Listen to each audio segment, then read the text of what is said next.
What up, y'all's moments today? I'm Ray Melo. You're listening to the Entertainment Report on iHeartRadio, live from Dubai for Friday, December 20th, 2019, delivering some major stories and trends going on in the world of entertainment and beyond. You can follow the show on Facebook, Twitter, or Instagram, facebook.com/The Entertainment Report with Ray Melo, that's RAYMELO, on Twitter at The Enter Report, or on Instagram at The Entertainment Report. You can listen to the show anytime you want on iHeartRadio. Just go to iHeart.com or your iHeart phone app, search for the Entertainment Report, and it'll take you to the page. Warner Bros. Is giving a glimpse of Christopher Nolan's new film, Tenet.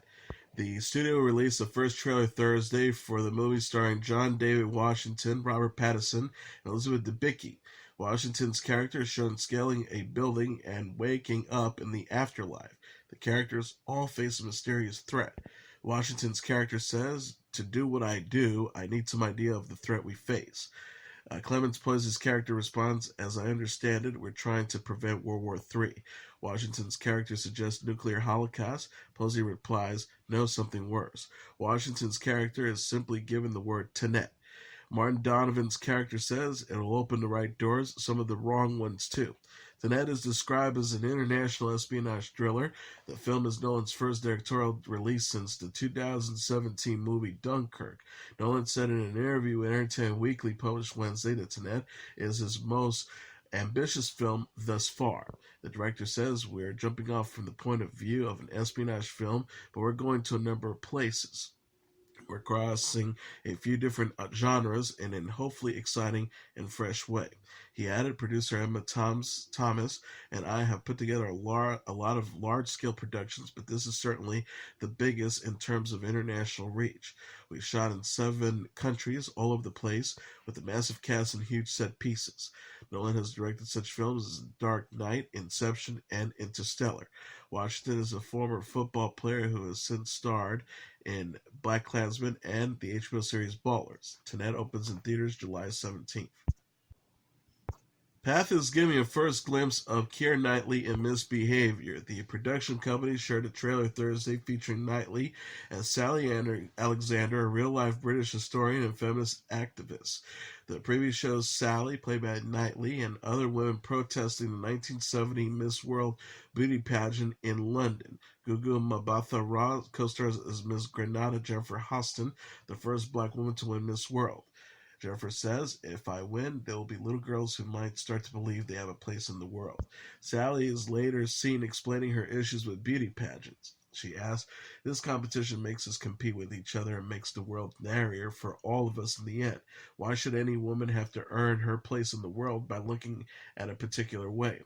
Misbehaviour is directed by Philippa Lothrop and co-stars Zuki Waterhouse, Jessie Buckley, Leslie Manville, Greg Kinnear, and Keely Hawes. The film opened in the UK on March 13th.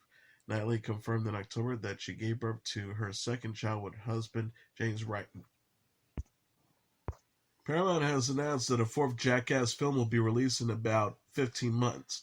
The studio said the film is scheduled for release March 5th, 2021, but did not announce any other details, including casting. Jackass, an MTV comedy series with stunts and pranks, was created by Johnny Knoxville, Jeff Tremaine, and Spike Jonze. Characters Steve-O, Bam Margera, Ryan Dunn, Chris Pontius, Jason Weeman Acuna, Preston Larcy, Eamon McGeethy, and Dave England also star. The show ran on the network for 2 years before Jackass the movie was released in 2002. It was followed up by Jackass No. 2 in 2006 and Jackass 3D in 2010. The 3 films grossed $335 million at the global box office. Knoxville also starred in 2013 spin-off titled Jackass Presents Bad Grandpa, in which he pulled pranks disguised as an elderly man. The original cast have not gotten back together since Dunn, 34, died in a 2011 car crash. Amy Adams is an agoraphobic child psychologist who has anxiety about leaving her home in a new trailer for the upcoming thriller The Woman in the Window. The clip, released on Thursday, features Adams as Anna Fox, who makes friends with her next-door neighbor, Jane Russell, played by Julianne Moore.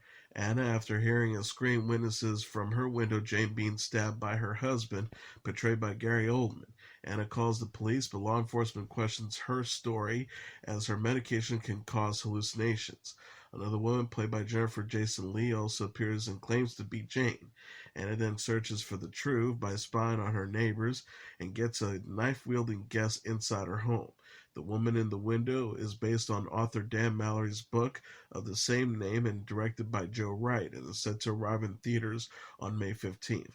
Anthony Mackie, Wyatt Russell, and Brian Tyree Henry also star. Emma Watson reunited with several Harry Potter co-stars in London. The 29-year-old actress shared a photo Wednesday with former co-stars Tom Felton, Vanna Lynch, Bonnie Wright, and Matthew Lewis. She captioned the post, "Merry Christmas from us." Felton posted a pair of similar photos on his own account.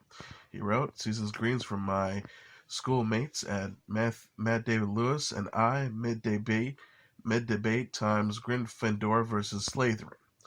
Watson played Hermione Granger in the Harry Potter movies. Felton co-starred as Draco Malfoy, Lynch as Luna Lovegood, Wright as Ginny Weasley, and Lewis as Neville Longbottom. Watson and Felton have sparked dating rumors with their recent hangouts, although Watson told British Vogue in November that she's single. She says, "I need believe the whole I'm happy single spiel." I was like, this is totally spiel. It took me a long time, but I'm very happy being single. I call it being self-partnered. Rupert Grint, who played Ron Weasley, discussed Watson and Felton with Entertainment Tonight the same month. Grint said of the pair, "There was always something. There was a little bit of a spark." He added, "But we were kids. It was like any kind of playground romance." The Harry Potter movies co-starred Daniel Radcliffe as Harry Potter. The films are based on the J.K. Rowling books series and were released in theaters from 2001 to 2011. Watson will next star in an adaptation of Louisa May Alcott's novel Little Women that opens in theaters on Christmas. Eddie Murphy says returning to the Saturday Night Live set was a surreal experience. The 58-year-old actor and comedian discussed his upcoming hosting gig during Thursday's episode of Today. Murphy will host SNL Saturday for the first time in 35 years. He spoke to Today host Al Roker on the SNL set in New York. Murphy says it's kind of surreal, but like a good feeling, but it feels kind of dreamy. Murphy was 19 years old when he first appeared on SNL in 1980. He starred on the show until 1984 and says the set hasn't changed much in the years since. Murphy says that's one of the things that makes it kind of dreamy. Everything's kind of the same. They did a little remodeling in the office, but it's still the same spirit, and it's still the same big burst of nostalgia. Murphy said he may revive his SNL characters Gumby, Buckwheat, Mr. Robinson, and Velvet Jones. He says, "I'm down for whatever as long as it's really, really funny." Murphy confirmed plans to return to stand-up comedy on Jimmy Kimmel Live in October. He says, "I'm thinking about making it as funny as possible because I want to shut shit down when I do it." Murphy recently starred in the Netflix film Dolomite Is My Name, which debuted in October. Billie Eilish joined James Corden on The Late Late Show for a new installment of Carpool Karaoke. The pair kicked things off on Thursday with the performance of Eilish's hit song Bad Guy before discussing the singer's awkward meeting with Justin Bieber at Coachella. Eilish then started rapping Ludacris's verse from Bieber's 2009 hit Baby. The 18-year-old also pulled out a ukulele and performed songs she credited as a kid before launching into Ocean Eyes and All the Good Girls Go to Hell with the late night hosts. She said about Ocean Eyes, "That song is the reason that I have the life I have," which kickstarted her career at 13 years old. Eilish and Corden visited her home where she had recorded her album When We All Fall Asleep, Where Did We Go? Inside her brother Phoenix's bedroom. Corden became uncomfortable when holding Eilish's pet spider. Eilish is nominated for 6 Grammy Awards, including Album of the Year, Record of the Year, and Best New Artist. A former model has filed a new civil lawsuit accusing disgraced movie executive Harvey Weinstein of sexually assaulting her when she was 16 years old. The complaint filed in New York State Supreme Court on Thursday on behalf of Kasia Sokola comes fewer than 10 days after Weinstein reached a tentative $25 million settlement with more than 30 people in a class action lawsuit accusing the former film mogul of sexual misconduct and seeking $47 million. Sokola said she filed the new suit because the settlement is unfair and unjust. She said in a statement, "There is no accountability for the perpetrators, insufficient compensation for all of the victims, and millions of dollars going to people that I believe enable Weinstein." Sokola, who was originally added to a class action suit last year under a pseudonym, said she filed Thursday against Weinstein enablers, including his brother Robert Weinstein, Miramax, and Disney. According to the complaint, Sokola met Weinstein at a model event in 2002 and told him she was interested in acting. 3 days later, he picked her up under the pretense of a lunch meeting and took her to his apartment and assaulted her. The complaint says he would not have let her leave until he terrified and sexually abused her. This traumatic day has been etched in Sokola's mind every day thereafter and has caused her immense emotional pain and suffering, even 17 years later and long after she gave up her dreams of acting or working in the entertainment industry. Sokola, a 33-year-old psychologist in her native Poland, is suing him under the New York Child Victims Act, which took effect in August. At the time of her original complaint, Weinstein's then lawyer, Benjamin Brafman, called the accusations preposterous. He says, like so many other women in this case who have already been exposed as liars, this latest completely uncorroborated allegation is almost 20 years old, which also has been shown to be patently false. Weinstein has been granted bail in a case that charges he raped a woman in a hotel room in 2013 and committed a forcible sex act on a second woman in 2006. He has pleaded not guilty. Jimmy Fallon and Black Thought performed the Sesame Street Rap on the Tonight Show in honor of the educational show's 50th anniversary. The duo hopped on a bus to get to Sesame Street and were joined by Elmo, Big Bird, Grover, Count Van Count, Oscar the Grouch, Bert, Ernie, and Rosita. Trying to rap? Now just keep your eyes open, and if you're lucky, you might bump into a pair of friends who own a rubber ducky. Black Thought also rapped off a lengthy list of characters who appeared on the children's program. Sesame Street premiered on PBS in 1969, where it aimed at being, quote, an experimental laboratory to stimulate the educational development of preschool children via television. Fox's New Year's Eve with Steve Harvey live from Times Square special will feature a headline performance from LL Cool J. Fox announced new details about the star-studded celebration in a press release Thursday.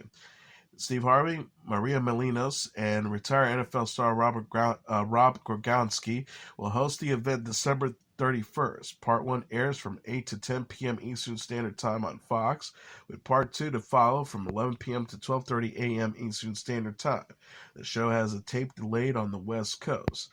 Fox's New Year's Eve will feature a special performance by the Village People, who will attempt to break the record for the world's largest YMCA dance. The Village People released YMCA in 1978. The Chainsmokers, the Lumineers, Florida Georgia Line, Tigga, the Killers, and other acts will also be performing. Gordon Ramsay, Will Arnett, Gina Dewan, and WWE superstar Roman Reigns are among the celebrity guests. Harvey promoted the special in a video Tuesday. The post reads, 2019 is almost over. We bring the party to you. Join at I am Steve Harvey to bring in 2020 live on at Fox TV, hashtag New Year's Eve on Fox. LL Cool J last released the single You're Ready featuring Troy Ave in 2016. He plays Sam Hanna on the CBS series NCIS Los Angeles and co-hosts the Paramount Network series Lip Sync Battle. ABC will also air the New Year's Eve special, Dick Clark's New Year's Rockin' Eve, featuring a headline performance from Post Malone. Ryan Seacrest and Lucy Hale will host the New York show from Times Square. Chicago Public Enemy Iggy Pop's sister Rosetta Tharpe and more are set to be honored with the Lifetime Achievement Awards at the Recording Academy's 2020 Special Merits Award ceremony. Roberta Flack, Isaac Hayes, and John Prine will also receive the Lifetime Achievement Awards. The awards celebrate performers who have made outstanding contributions of artistic significance to the field of recording. Kenneth Ehrlich, Philip Glass, and Frank Walker will be honored with the Trustees Award, with George Asperger set to receive the Technical Grammy Awards. The 2020 Special Merits Awards will be held on January 18th at the Pasadena Civic Auditorium. Deborah Duggan, the president and CEO of the Recording Academy, said in a statement, "Our industry is one that prides itself on the influence and paying it forward, and each year, the Recording Academy has the privilege of honoring a selected group of visionaries whose creative contributions have rippled throughout our culture. She continued, our Special Merits Award recipients have molded their musical passion into pieces of history that will continue to influence and inspire generations of music creators and music lovers to come. The Recording Academy announced Wednesday that Sean Diddy Combs will be honored with the Industry Icons Award at the pre-Grammy Gala on January 25th. The Recording Academy will host the Grammy Awards on January 26th at the Staples Center in Los Angeles. Billie Eilish and Lil Nas X each received 6 nominations, including Album of the Year, Record of the Year, and Best New Artist. The Lumineers, rapper Lil Wayne, will perform at the 2020 Beale Street Music Festival. Festival organizers announced the first round of its lineup to the music festival Thursday on Twitter. Beale Street Music Festival is part of the annual Memphis in May festivals that will take place May 1st to the 3rd at Tom Lee Park in Memphis, Tennessee next year. The Avid Brothers, 3 6 Mafia, Leon Bridges, Lindsey Buckingham, Portugal the Man, Brittany Howard, AJR, Young Dolph, Rival Sons, Mavis Staples, Billy Strings, Toad the Wet Sprocket, Taj Mahal, and Sheer Mag will also take the stage. Memphis in May President CEO James Holt said in a statement, "There's always tremendous anticipation for our announcement each year, and while the complete lineup will be announced in early February this year, we decided to release the first round of artists now to give our fans a sample of how big the 2020 Beale Street Music Festival will be." The Abbott brothers shared their excitement in a tweet Thursday. The band wrote, "We're excited to return to #Memphis for at Beale Street Music Fest. A limited number of discount 3-day passes are available for $135 via VIP passes and are sale for $699. Lumineers released its third studio album, 3, in September and will promote the album with the 2020 tour. Lil Wayne released the new single Gimme Brain featuring Travis Barker and Rick Ross this week. And that is your entertainment report for Friday, December 20th, 2019. I'm your host, Mr. Downtown Ray Melo. I'll be back on Monday to deliver some major stories and trends going on in the world of entertainment and beyond. You can follow the show on Facebook, Twitter, or Instagram. Facebook.com/The Entertainment Report with Ray Melo. That's RAYMELO. On Twitter at The Enter Report, or on Instagram at The Entertainment Report. You can listen to this episode or any previous episodes of The Entertainment Report anytime you want on iHeartRadio. Just go to iHeart.com or your iHeart phone app, search for The Entertainment Report, and it'll take you to the page. Everyone have a great weekend, good night, and God bless you all.